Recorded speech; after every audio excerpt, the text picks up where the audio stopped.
सहनावतु सहनौ भुनक्तु सह वीर्यङ्करवावहै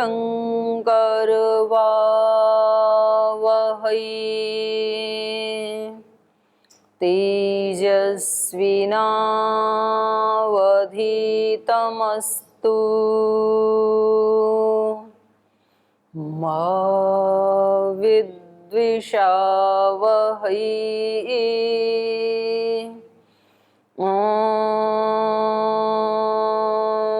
व्रतानां व्रतपति व्रतं चरिष्यामि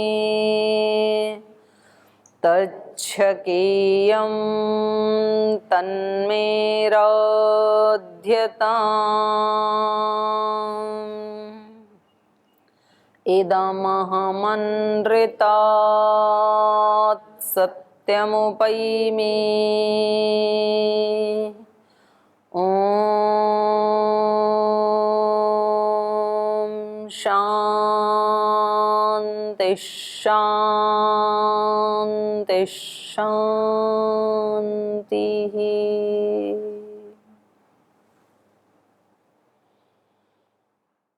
सप्तषष्ठीतम सर्ग में कल हमने पढ़ा कि श्री राम लक्ष्मण धनुष को देखना चाहते हैं और उन्होंने अपने सचिवों को, अपने सहयोगी थे, उनके जो भी नौकर चाकर थे, ऐसे उनको उन्होंने आदेश दिया और ऐसे ऐसे 50,000 महामनस्वी वीर जो अच्छे तगड़े थे, वो उस 8 चक्र वाले लोहे के संदूक को किसी तरह ठेल करके, घसीट करके वहाँ पर लाए जहाँ विश्वामित्र जी और राम लक्ष्मण ठहरे हुए थे।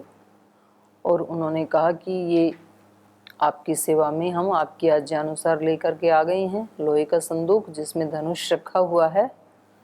और जो देवतुल्य राजा दशरथ हैं, उन्होंने विश्वामित्र जी से बताया कि आप जो देखना चाहते थे धनुष, ये आपके सामने उपस्थित है। दर्शनीयम यदिच्छसि इदम धनुर्वरः राजन पूजितम सर्वराजभिः, जो हमारी सभी पीढ़ियों के द्वारा ब्रह्मन जनकई अभिपूजितम धनुर्वरम, ये ऐसा श्रेष्ठ धनुष है जो इस जनक वंश में पैदा होने वाले सभी राजाओं ने इसकी पूजा की है।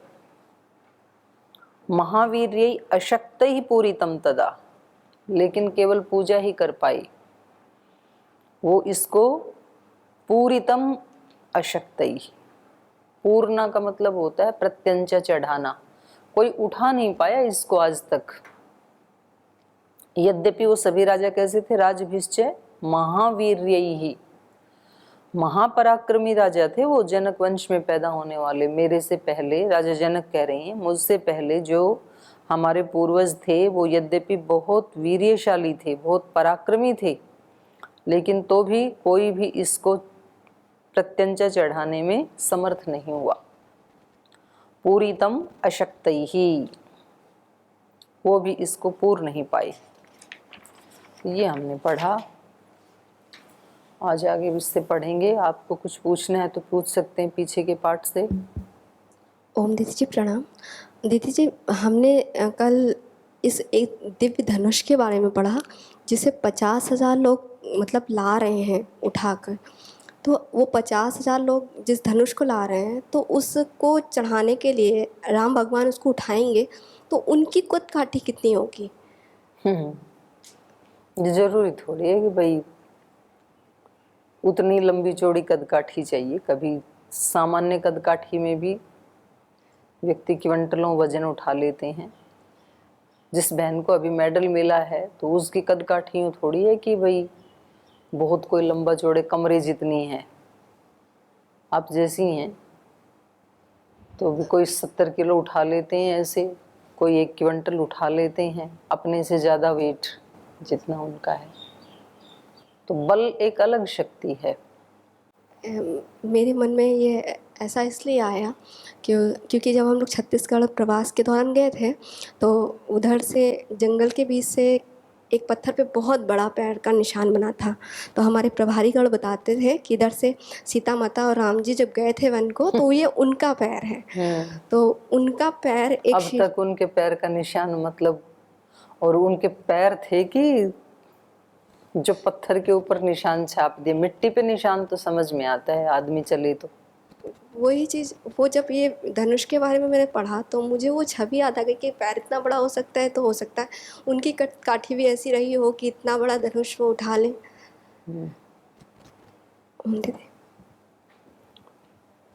तो बलवान तो हैं ही, इसमें तो कोई दो राय की बात नहीं है। पर इसका ये मतलब नहीं है कि अन्य मनुष्यों से वो कुछ विचित्र प्राणी है, ऐसा नहीं है।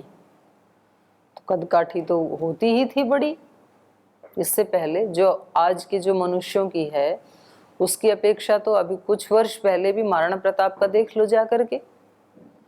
वो जो अपन वो कवच धारण करते थे, जो भाला उठाते थे, जो उनके वस्त्र हैं पहनने वाले, तो अभी भी है ही ना म्यूजियम में। तो रोज डेली यूज की चीजें हैं, तो थे ही वो तो तगड़े। तो इसमें कौन सी बड़ी बात है। तो धीरे धीरे ह्रास हो रहा है। अभी 5, सवा 5, साढ़े मैक्सिमम 5.5 से ज्यादा हाइट बढ़ती नहीं है महिलाओं की। तो कोई बिरले होती हैं ऐसी। तो बलवान तो थे ही, पर अन्य मनुष्यों से कुछ विचित्र प्राणी थे ऐसा नहीं है। सुकुमार भी हैं वो, तो कोई असुर जैसी डील डोल नहीं था। और बल जो है वो शरीर के ऊपर डिपेंड नहीं करता है। ये तो हम आज भी देख सकते हैं ना। ऐसे जो कमजोर कमजोर से बच्चे हैं और उनको कभी कहीं कि थोड़ा हाथ में एक्यूप्रेशर कर दो पैर में, वो इतना बढ़िया करते हैं जिनमें इतनी सी जान दिखती है। और जो अच्छे मोटे ताजे हैं उनसे कहीं दबाओ और थोड़ा प्रेशर दो तो उनसे दबता ही नहीं। तो बल एक अलग चीज है। बाहर से कोई थुल थुल दिखता है तो जरूरी नहीं वो बलवान भी है। उठा नहीं जाता है, कई तो ऐसे दिखने में मोटे दिखते हैं, उनसे उठा नहीं जाता। कई गियर चेंज करके फिर उठते हैं धीरे धीरे। कुछ बड़े दुबले पतले हैं, उनमें शक्ति होती है। डील डोल से बल का नहीं है, बल एक अलग शक्ति है। और कोई प्रश्न? ओम दीदी प्रणाम। दीदी वो 50,000 लोग मिलकर के उसको लेके आए, तो उन्होंने पकड़ा कैसे होगा? क्योंकि 50 खेल के लाए ना। 8 टायर हैं तो कुछ आगे लगे, कुछ बीच में लगे, कुछ पीछे लगे, तो उसको धकेल धकेल के लाई। मतलब इतने सारे राजा जब उसको उठा भी नहीं पाए तो वो दिव्य धनुष है देवताओं का, भगवान शिव का दिया हुआ, तो पूरी फौज लगी उसमें। अब जो इसमें लिखा है वही मैं पढ़ा रही हूँ। अब मैं आंखों देखा हाल तो बता नहीं सकती हूँ कि हाँ मैंने देखा था। चलो आगे, या और कुछ पूछना है? चलिए। नहीं तत्सुरगणा सर्वे सासुरा न च राक्षसा गंधर्व यक्ष प्रवरः स किन्नर महोरगाः क्व गतिर्मानुषाणां च धनुषोऽस्य प्रपूरणे आरोपणे समायोगे वेपने तोलने तथा तदेतद्धनुषां श्रेष्ठम् आनीतं मुनिपुङ्गव दर्शयितन्महाभाग अनयो राजपुत्रयोः विश्वामित्रः स रामस्तो श्रुत्वा जनकभाषितं वत्स रामधनो पश्य इति राघवमब्रवीत् महर्षेर्वचनाद् रामो यत्र तिष्ठति तद्धनुः मञ्जुषां तामपावृत्य दृष्ट्वा धनुरथब्रवीत् इदं धनुर्वरं दिव्यं संस्पृशाम्यह पाणिना यत्नवांश्च भविष्यामि तोलने पूरणेऽपि वा बाढम्यत्यब्रवीद्राजा मुनिश्च समभाषत लीलया स धनुर्मध्ये जग्राह वचनान् मुने पश्यतां नृसहस्राणां बहूनां रघुनन्दनः आरोपयत स धर्मात्मा सलीलम इव धनुः। तो इस प्रकार से अब वो धनुष उनके सामने रखा हुआ है और वो उसके बारे में उसकी विशेषताएं बता रहे हैं राजा जनक। वो कह रहे हैं न एतत् सुरगणा सर्वे स असुरा राक्षसा च। इस धनुष को सारे देवता लोग भी इसको उठा नहीं पाए। सर्वे सुरगणा न एतत् तोलने वेपने आरोपणे समायोगे, ये 10वें वाले श्लोक में आएगी क्रिया। और इसको आपूरित नहीं कर सके, प्रपूरणे तो सारे के सारे देवता मिलके नहीं कर सके। और न असुरा न असुर, सुर असुर न च राक्षसा, और न ही राक्षस उसको छू पाई। गंधर्व यक्ष प्रवरः, तो जितनी भी जातियां हो सकती हैं वो सब इसमें गिना दी। गंधर्व जाति, यक्ष जाति, राक्षस, असुर, सुर, मनुष्येतर जो जातियां हैं, योनियां हैं।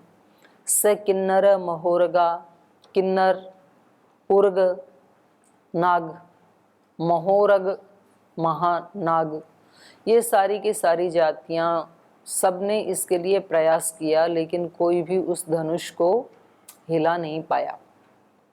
श्री राम में तो बल ज्यादा है ही, दताड़का जैसी राक्षसी को जिसको कोई भी मार नहीं पाई, देवता भी नहीं मार पाई, तो उसको भी मारा। तो ये तो बहुत अति बलवान व्यक्ति तो है ही ना। ये मारीच, सुबाहु कितना इनको तंग करते रहे, कितने लोगों को इन्होंने परेशान करके रखा। ऐसे ऐसे असुरों का विनाश करने वाले हैं, तो ये अत्यंत बलशाली तो हैं ही, इसमें सोचने की बात ही नहीं है। तो ये बता रहे हैं कि देखो आज तक न तो देवता, न असुर, न राक्षस, न गंधर्व, यक्ष, किन्नर, महानाग, कोई भी आज तक इस धनुष को हिला नहीं पाया, उठा नहीं पाया। क्व गति मानुषाणाम च, मनुष्यों की तो बात ही छोड़ दो, क्योंकि मनुष्य से बलवान तो ये सब होते हैं ना, देवता, असुर, राक्षस, गंधर्व, यक्ष, ये सब मनुष्य से बलवान होते हैं। और यहाँ तो किन्नर को भी बलवान बताया, जिसको हम बलहीन मानते हैं। तो किन्नरों को कभी भी मतलब ऐसे नहीं मानना चाहिए कि वो कोई मनुष्य जाति से हीन जाति, ऐसा नहीं है। वो भी भगवान की, वो जो भगवान की एक कृति है वो अपने आप में पूर्ण है, वो भी अपूर्ण नहीं है। वो हम मनुष्यों ने ऐसे मान लिया कि वो अपूर्ण है, वो अपूर्ण नहीं है, वो भी भगवान की एक कृति है। वो अपने आप में किन्नर के रूप में पूर्ण है। वो तो कोई यक्ष के रूप में पूर्ण है, कोई राक्षस के रूप में पूर्ण है, कोई असुर के रूप में पूर्ण है, लेकिन इस सृष्टि में सब कुछ पूर्ण है। पूर्णमद पूर्णम इदम, ये भी पूर्ण है, वो भी पूर्ण है, सब कुछ पूर्ण है। छोटे से छोटा एक कण भी अपने आप में पूर्ण है। हर मनुष्य पूर्ण है, हर प्राणी अपने आप में पूर्ण है, हर पशु पक्षी, हर वनस्पति, छोटे से छोटा घास का तिनका भी अपने आप में पूर्ण है। सब कुछ पूर्ण है इस सृष्टि में, अपूर्ण नहीं है कुछ भी। तो इन्होंने कहा कि ये जो इतने महाबलशाली हैं मनुष्यों से, वो भी आज तक इस धनुष को हिला नहीं पाई। क्व गतिर मानुषाणाम, मनुष्यों की तो गति ही क्या है, फिर मनुष्य तो इसको हिला ही कैसे सकते हैं। मनुष्य तो बेचारे इतने सारे मिलकर के उसको ठेल के लाए हैं, बहुत सारे मिलके।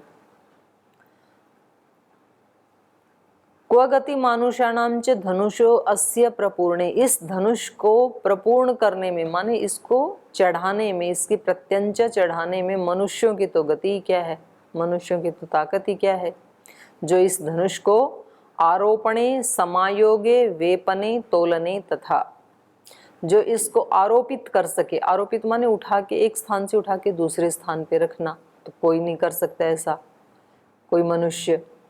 और समायोगे वेपने तोलने, वेपने मतलब हिलाना, कांपना होता है वैसे, तो उसको हिला सके, या तोलने उसको उठा सके ऐसे कि कितना इसमें वेट है, ऐसा उसको तोल सके। ऐसा किसी भी मनुष्य में वो ताकत नहीं है कि इस धनुष के बारे में कोई छोटी मोटी तो एक्टिविटी कर सके, उसको हिला दे, उठा ले, तोल ले, कहीं दूसरे स्थान पे रख दे। तो ये इसको हिलाने की शक्ति तो सुर असुरों में भी नहीं है, मनुष्यों की तो बात ही छोड़ो। और इसमें तो नहीं आया, रामायण में तो दंत कथाओं में ऐसे है कि सीता माता उसको रोज उठा के इधर से उधर रखती थी, वो वीर्यशुल्का थी इसीलिए ये शर्त रखी उन्होंने, क्योंकि उनके कुल में भी कोई राजा उसको हिला नहीं पाई आज तक। और उनकी पुत्री ने जब पहली बार हिलाया तो राजा को लगा कि ये मेरी पुत्री तो वीर्यशुल्का है, तो फिर इसकी शादी भी किसी ऐसे ही व्यक्ति के साथ होनी चाहिए जो महापराक्रमी हो। तदेतद्धनुषां श्रेष्ठं मानीतं मुनिपुंगव दर्शय एतन्महाभाग अनयो राजपुत्रयोः। तो हे मुनि पुंगव, मुनि श्रेष्ठ, तद एतत् धनुषाम श्रेष्ठम, उस इस श्रेष्ठ धनुष को आनीतम, हमारे सेवकों के द्वारा लाया गया है, ये आ गया है धनुष आपके सामने। दर्शय एतत् महाभाग अनयो राजपुत्रयो, तो जो आपको देखने की इच्छा थी, इन राजपुत्रों को दिखाने की इच्छा थी, तो ये धनुष की मंजूषा आपके सामने है, दिखा दीजिए। ये पेटी आपके सामने है, आप अपने शिष्यों को दिखा सकते हैं, इन राजपुत्रों को दिखा सकते हैं। लेकिन अभी भी जनक के मन में यही है, ये कह करके जब इन्होंने ऊपर कहा ना क्व गतिर मानुषाणाम, बोले ठीक है आप देखना चाहते हैं, आ गए हैं तो देख लो, बाकी इसका इतिहास ये है कि इसको आज तक महाबलशाली हैं वो भी हिला नहीं पाई, देवता असुर राक्षस तक भी, किन्नर यक्ष तक भी, तो मनुष्यों की तो क्या ही गति है। पर चलो आपको देखने की इच्छा है, देख लो खोल के एक बार। लेकिन इनको थोड़ा सा भी एहसास नहीं है कि ये इसको उठा भी सकते हैं। तो इन्होंने कहा कि चलो ये धनुष, क्योंकि आप सन्यासी हैं, ऋषि हैं, अब आपने इच्छा प्रकट कर दी अपने शिष्यों के लिए, तो दर्शय एतत्, ये दिखा दीजिए। अनयो राजपुत्रयोः विश्वामित्रः स रामस्तु श्रुत्वा जनकभाषितं वत्स रामधनुः पश्य इति राघवम् अब्रवीत्। स रामः विश्वामित्र, राम सहित विश्वामित्र ने श्रुत्वा जनक भाषितम, राजा के भाषण को सुना, राजा की बात को सुना, राम लक्ष्मण ने भी सुना, विश्वामित्र जी ने भी सुना। और विश्वामित्र जी ने क्या कहा, वत्स राम धनु पश्य इति, देखो भाई धनुष देखना चाहते थे, धनुष की मंजूषा तुम्हारे सामने है, देखो जरा इसको कैसा है। वत्स रामः धनुः पश्य, हे वत्स राम इस धनुष को देखो, इति राघवम अब्रवीत, ऐसा राघव से कहा विश्वामित्र जी ने। महर्षे वचनाद् रामो यत्र तिष्ठति तद्धनुः मंजूषां ताम अपावृत्य दृष्ट्वा धनुरथ अब्रवीत। महर्षे वचनात्, तो इस प्रकार महर्षि के वचन से, गुरु की आज्ञा से, राम ने यत्र तद्धनु तिष्ठति, जहाँ ये धनुष रखा हुआ था, जिस मंजूषा में, जिस पेटिका में, उस मंजूषा को, मंजूषाम ताम अपावृत्य, तो उसके ढक्कन को हटाया, पहले तो उसको खोल दिया संदूक को, मंजूषाम ताम अपावृत्य, उसके ढक्कन को हटाया, और दृष्ट्वा धनुः अथ अब्रवीत, फिर धनुष को देखा, और धनुष को देख करके इस प्रकार से बोले अपने गुरुजी से। इदं धनुर्वरं दिव्यं संस्पृशामि पाणिना यत्नवांश्च भविष्यामि तोलने पूरणे पिवा। जब उन्होंने खोला मंजूषा को तो उनको पता लगा कि ये तो बड़ी सुंदर मंजूषा है, पेटी का है, धनुष भी बड़ा सुंदर है। तो उसको देख करके कहा इदम धनुवरम दिव्यम, ये तो बड़ा श्रेष्ठ धनुष है, दिव्य धनुष है ये तो। संस्पृशामि इह पाणिना, क्या इसको हाथ से छू सकता हूं मैं? पाणिना इह संस्पृशामि, अपने गुरुजी से पूछ रहे हैं। और केवल छूना ही नहीं चाहता हूं, तोलने पूरणे पी वा यत्नवांश्च भविष्यामि, और मैं इसको उठाने का भी प्रयास करना चाहूंगा। यत्नवांश्च भविष्यामि माने प्रयत्न करूंगा। आप लोग संस्कृत संभाषण करते हैं ना, तो ऐसे छोटे छोटे वाक्य आते हैं, उनको आप नोट कर सकते हैं। जब आप कहते हैं कि मैं कोशिश करूंगा, तो एक तो आप कहते हैं प्रयासम करोमि, ये तो सिंपल सी होगी संस्कृत। और यहाँ पर क्या बताया? यत्नवांश्च भविष्यामि, यत्न करूंगा, ये थोड़ी सी उत्कृष्ट संस्कृत है। तोलने पूरणे पिवा, इसको देखना भी चाहता हूँ, हाथ से छूना भी चाहता हूँ, क्या मुझे अनुमति है? और इसको छू करके मैं इसको तोलने, इसको उठाने का भी, यत्नवांश्च भविष्यामि, इसको उठाने का भी प्रयास करना चाहता हूँ। हम भी तो देखें।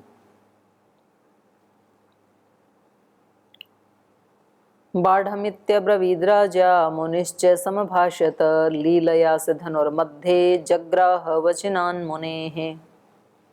तो राजा ने कहा बाढ़म, ठीक है, उठाओ, स्पर्श करो।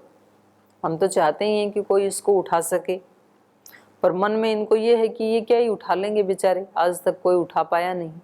हमारे कुल खानदान के इतने महापराक्रमी राजा हुए जनक वंश में, वो उठा पाए नहीं, तो ये क्या उठा लेंगे बेचारे। फिर भी कहा बाढ़म, बाढ़म इति, ठीक है, बहुत अच्छा है, बहुत बढ़िया है। इति राजा मुनिश्च समभाषत, राजा ने भी कहा ठीक है, अनुमति दे दी। गुरुजी ने भी, मुनि ने भी अनुमति दे दी। स धनुः लीलया मध्ये जग्राह, सह मुनेः वचनात्, और उस श्री राम ने मुनेः वचनात्, अपने गुरुजी विश्वामित्र जी के वचन से, उनके आज्ञा देने से, मध्य, जो धनुष है उसके मध्य भाग में ही होता है ना पकड़ने का, मध्य भाग में से उसने उसको जग्राह पकड़ लिया। और कैसे पकड़ा? लीलया, खेल खेल में, जैसे तो कोई खिलौने को पकड़ रहा हो ऐसे बीच में से, ऐसे उन्होंने उसको पकड़ लिया खिलौने की तरह से धनुष को।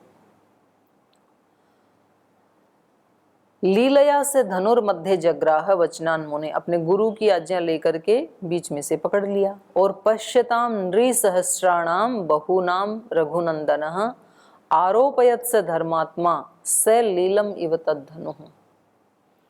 और नृसहस्राणाम पश्यताम, हजारों लोगों के देखते हुए, क्योंकि जो धकेल के लाए थे वो तो खड़े ही थे कम से कम सारे वहां, तो उन सब के हजारों लोगों के बीच में, नृसहस्राणाम बहुनाम, कई हजार लोगों के बीच में, रघुनंदनः, उस रघुनंदन ने, आरोपयत, उसको आरोपित किया, माने उठा लिया, स लीलम इव, खेल की तरह से, स लीलम इव, एकदम से ऐसे उठा लिया जैसे तो कोई हल्की सी चीज को उठा लिया हो। स धर्मात्मा रघुनंदन, उस धर्मात्मा रघुनंदन ने, श्री राम ने, स लीलम इव तद्धनु आरोपयत, खेल खेल में ही उस धनुष को आरोपयत, प्रत्यंच चढ़ाने के लिए उठा लिया हाथ में। तो सब रह गए हक्के बक्का। आगे आरोपयित्वा मोर्विं च पूरयामास तद्धनुः तद्बभंज धनुर्मध्ये नरश्रेष्ठो महायशाः तस्य शब्दो महानासीद् निर्घात समनिस्वनः भूमिकम्पश्च सुमहान् पर्वतस्येव दीर्यतः निपेतुश्च नरः सर्वे तेन शब्देन मोहिताः वर्जयित्वा मुनिवरं राजानं तौ च राघवौ प्रत्याश्वस्ते जने तस्मिन् राजा विगतसाध्वसः उवाच प्राञ्जलिर्वाक्यं वाक्यज्ञो मुनिपुङ्गवं भगवन् दृष्टवीर्यो मे रामो दशरथात्मजः अत्यद्भुतम् अचिन्त्यं च अतर्कितम् इदं मया जनकानां कुले कीर्तिम् आहरिष्यति मे सुता सीता भर्तारमासाद्य रामं दशरथात्मजं मम सत्या प्रतिज्ञा सा वीर्यशुल्केति कौशिकः सीता प्राणैर्बहुमता देया रामाय मे सुता भवतो नो मते ब्रह्मन् शीघ्रं गच्छन्तु मन्त्रिणः मम कौशिक भद्रं ते अयोध्यां त्वरिता रथैः। तो उन्होंने खेल खेल में ही धनुष को अपने हाथ में उठा लिया, धनुष के मध्य भाग में से पकड़ करके आरोपयित्वा मौर्वीं च, और मौर्वी मतलब डोरी जो धनुष के दोनों साइड में बंधी होती है उसको पूरयामास, उसको कान तक खींच करके ऐसे चढ़ाते हैं ना प्रत्यंचा, ऐसे उन्होंने उसको पूरित किया। तद्धनुः मौर्वीं च तद्धनुः, उस धनुष की डोरी को आरोपयित्वा पूरयामास, कान तक खींच करके आरोपित करके और उसको पूरयामास प्रत्यंचा को चढ़ाया। और जैसे चढ़ाया ही था तद्धनुः, वह धनुष मध्य बभंज, मध्य में से टूट गया। जंग खा गया होगा इतने दिन रखे रखे, तो उसको थोड़ा ऊपर उठाते ही मध्य बभंज नरश्रेष्ठो महायशः, जैसे ही उस नरश्रेष्ठ, उस यशस्वी महायशस्वी श्री राम ने मोरवी को आरोपयित्वा पूरयामासः, कान तक खींच करके जैसे ही प्रत्यंचा को चढ़ाने की कोशिश की, उसी समय वो धनुष बीच में से टूट गया। तो यदि यहाँ कथाकार होते तो अभी एक उत्सव हो जाता, धनुष टूट गया भाई, चलो डांस करो, बोलो सियावर रामचंद्र की जय, तो सब मनाने लग जाते उत्सव फिर। लेकिन यहाँ उल्टा हुआ, तस्य शब्दों महान आसीत, धनुष टूटा तो शब्द कैसा था, बहुत महान शब्द था वो। तस्य शब्दों महान आश्रित निर्घातः समनिस्वनः, वज्रपात जैसी उसकी ध्वनि थी। निर्घात सम, निर्घात माने विदीर्ण कर देने वाली जो ध्वनि होती है, जैसे बिजली गिरती है ना, वज्रपात, आकाश से जब बिजली गिरती है तो कितनी जोर से ध्वनि होती है, आसपास हो वो भी बेहोश हो जाएं बेचारी, तो ऐसी इसकी ध्वनि हुई। तस्य शब्दों महान आसीत निर्घात सम निस्वनः, निस्वन माने ध्वनि, उसकी ध्वनि कैसी थी, निर्घात सम, वज्रपात के समान, वज्रपात के समान ध्वनि थी वो। भूमिकंपश्च, धरती कांप गई, टूटा तो उस ध्वनि से। भूमिकंपश्च सुमहान पर्वतस्य इव दीर्यतः, ऐसे लगा जैसे तो कोई पर्वत फट गया हो, जैसे बादल फट जाते हैं, पर्वत फट जाते हैं और वज्रपात हो जाता है। तो ये ऐसी घटनाएं हैं जिससे भूमि कंपायमान हो जाती है और उस ध्वनि से जो दूसरे मनुष्य हैं वो बेचारे अचेत हो जाते हैं, बेहोश हो जाते हैं। ऐसा महान शब्द हुआ वहाँ पर।